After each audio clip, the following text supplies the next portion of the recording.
All right, guys, welcome back to the channel. Today we're going to be discussing everyone's favorite topic, and that is concealed carry. Okay, this isn't going to be your typical YouTube video where I pull up a freaking gun truck and 100 magazines, 13 white lights, 4 tourniquets, and talk about how you should have a full combat load on your person at all times.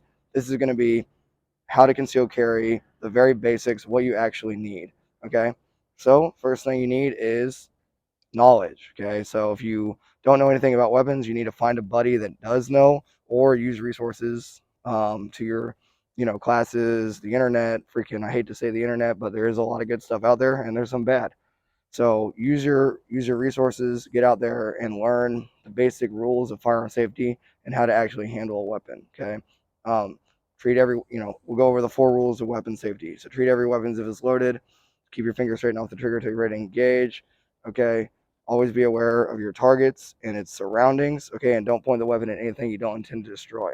So don't go carrying a gun until you have some basic level of training. Okay, you should be competent and confident before you go and just freaking throw that thing in a waistband holster and start getting after it. Okay, how to clear a weapon, because I know a lot of this channel is for new firearms owners. Okay, first thing you're gonna do, point the weapon in a safe direction, remove the source of feed. Okay, after you remove the source of feed, also known as the magazine, you lock that bolt or slide to the rear. Visually inspect the chamber, the magazine well, and the bolt face, or in this case, just look where the freaking firing pin is and make sure that there's no round there. Then you are clear. Okay. Um, so when picking a weapon, all right, you'll see a lot of channels out here glorifying their weapon. They're really proud. They got their staccato C2 or their freaking Springfield Prodigy that doesn't work, whatever, or they're carrying some $4,000 1911. Awesome. What I recommend is a Glock, SIG, or Smith & Wesson M&P. Okay, they have great stuff coming out. One of those. Red dot or no red dot really doesn't matter. It's up to you. If you don't know what you're doing, it's easier for the new firearms owner to start with red dot rather than start with irons and go to red dot. A lot of us guys that have been carrying for a while started with irons, and then when red dots became a thing, had to switch over and learn red dot. But if you're just getting started, maybe start with red dot. That's up to you. But buy something that's going to work every time. Okay, I'm running Trigicon night sights with an orange circle in front and subdued in the back. Okay, it's just what I'm running on this Glock 43X, and it works for me. As far as magazines, I run Shield Arms. I know there's a lot of stuff on the internet about them. I've had no issues. We'll be shooting them a lot today. And for my carry ammo, I'm running Federal HST. Okay, hollow points. Now, if you can't afford hollow points or whatever, you need to shoot 124 grain full metal jacket. But hollow points is where it's at. Okay, it is. It's gonna deliver more kinetic energy to the intended target. It's going to expand. If it does its job, it's going to expand when it hits the target, hits the bad guy, and it's going to cause more damage. Whereas Full Metal Jacket, it'll retain a lot of its energy and it'll pass right through. So the shot placement becomes a lot more key when using Full Metal Jacket than with hollow points. Obviously, shot placement is always important, but if you're using Full Metal Jacket, you are going to have more likelihood of that round traveling through rather than delivering all that energy into the intended target. Okay. The next thing we'll talk about is the rest of the concealed carry, which is probably stuff you'll use more often. So I carry a wallet. Okay. That's my Vault-Tec. All you Fallout 4 fans will know all about that. Okay. I carry a knife. Okay. This is my Benchmade, whatever. A lot of you knife guys will know more about it than I know, but it's a freaking Benchmade knife. It works. It's orange because I was in Alaska for a long time, and whenever you drop your knife in the snow, it's easy. It's easier to be able to see it rather than digging around and potentially cutting your hand. Okay. I also carry a Streamlight Protect 2L flashlight. All right. For me, this thing has been awesome. I've had it for almost 6 years or something. I just replace the batteries every now and then, and it's been working awesome. I do recommend everyone carry a handheld flashlight.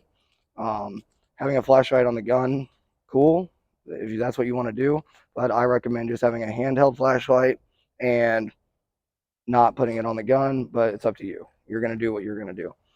Typically, I'll carry 2 additional magazines, okay? A 20-round magazine. This one oftentimes ends up in my wife's purse, or if I'm going to like get a haircut or I don't know, just a short trip. To be honest, this one gets left in the car or in the wife's purse a lot. Okay, it's a 20-round Shield Arms magazine, and then I'll always have an additional 15-round magazine on my person.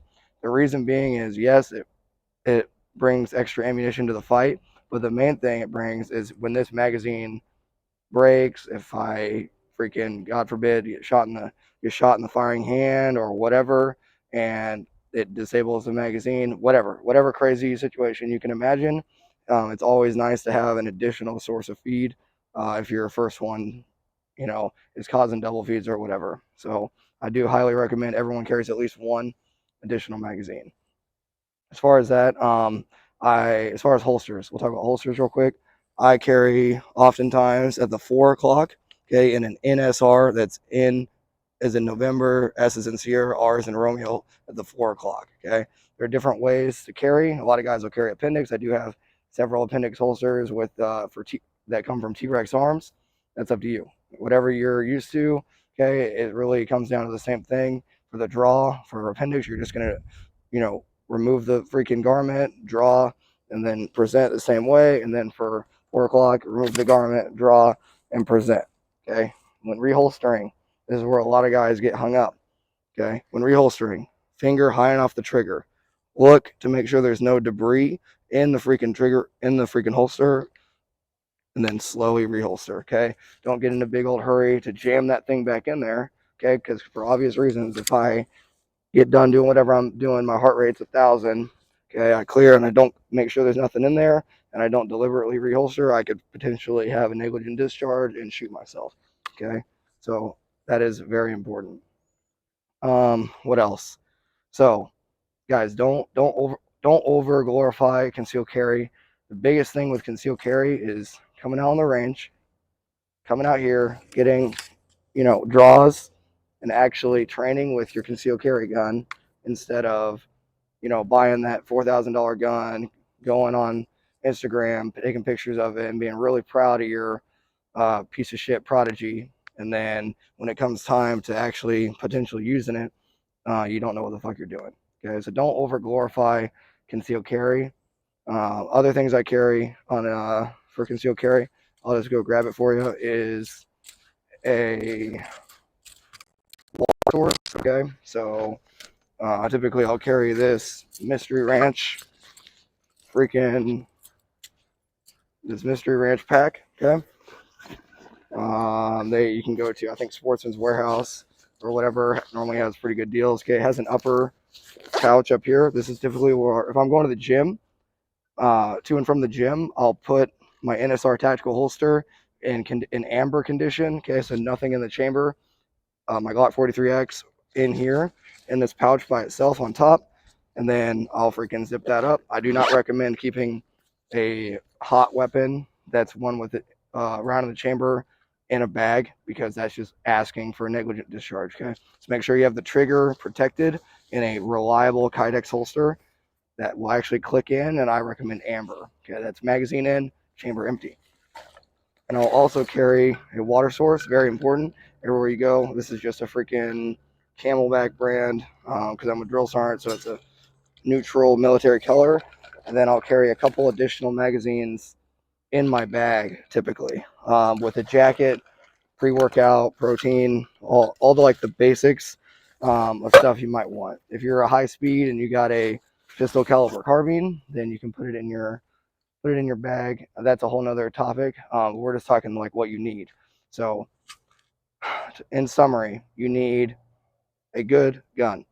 Pick one of those 3 brands or something like that. Okay, Smith & Wesson, Glock, M&P, Shadow Systems, Canic, the list goes on. Okay, typically I recommend striker fired handgun. Get a good knife. Okay, I like Benchmade. There's tons of brands out there. For keys, I don't know if we talk about keys. Good. I use a little D-ring, hang it by my belt. a good flashlight. Okay, I like Streamlight ProTac, and then I carry at least one additional magazine. As far as belts, check out my dry fire video, but I use a blue Alpha Gear belt.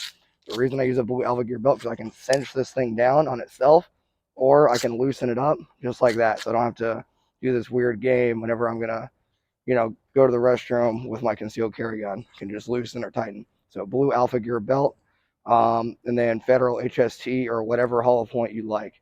All right, and obviously I'm normally carrying at least one set of Oakley glasses, just because I like them. Okay, we're gonna do some shooting today. If you guys have any questions regarding concealed carry and how to conceal carry, just hit me up in the comments. Remember, the biggest thing is don't over glorify your concealed carry. Pick a gun that you like. Okay, grab a reliable holster. There's tons of companies: T-Rex Arms, NSR Tactical. There's tons of companies making good concealed carry Kydex holsters. Remember, if it's a striker fired handgun, I highly recommend doing a Kydex holster. Okay, pick a gun, get a shot timer, and come out here and get some freaking rounds down range. And don't overcomplicate your concealed carry.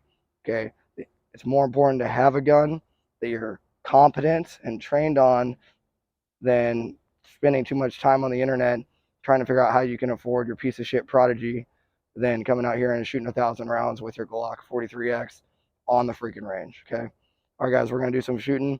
Go ahead and hit that like and subscribe button if you enjoyed today's video. Let me know what content you want to see next. I'm enjoying making these videos for y'all. So yeah, and until next time, guys, Trench Grenade signing out.